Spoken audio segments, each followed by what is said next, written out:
The EU has been humiliated by former U.S. President Barack Obama, who brutally sums up the bloc's unresolved contradictions in his new book. The EU is going through arguably its greatest crisis of confidence.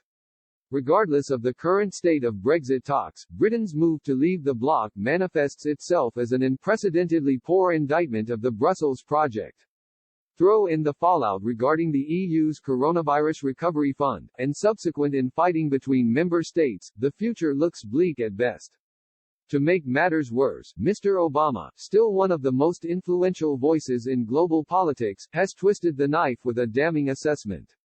Mr. Obama writes that the Greek debt crisis in the wake of the 2008 financial crash exposed the unresolved contradictions at the heart of Europe's decades-long march towards greater integration.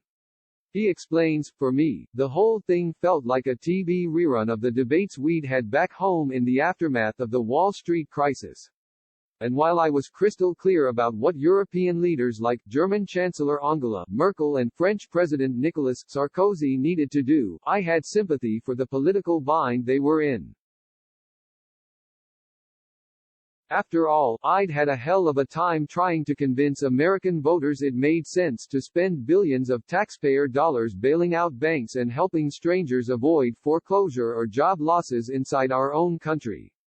Mrs. Merkel and Mr. Sarkozy on the other hand were being asked to persuade their voters that it made sense to bail out a bunch of foreigners.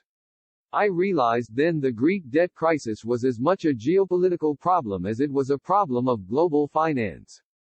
Mr. Obama is largely referring to the events of 2009 as the Greek economy collapsed due to the impact of the global recession combined with structural economic weaknesses. To make matters worse, political leaders in Athens had no way out as being a member of the Eurozone gave the country no monetary policy flexibility. The impact across the Eurozone was seismic and the lack of confidence in the Greek economy led to the rising cost of risk insurance on credit default swaps, particularly in Germany.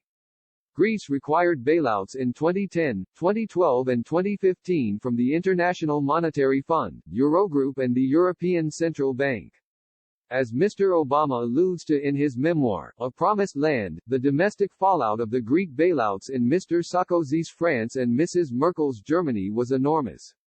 Confidence in the Eurozone shattered and the scars are there for all to see even today, not least in the recent crisis regarding the EU's Coronavirus Recovery Fund, where member states clashed over how generous the fiscal package should be.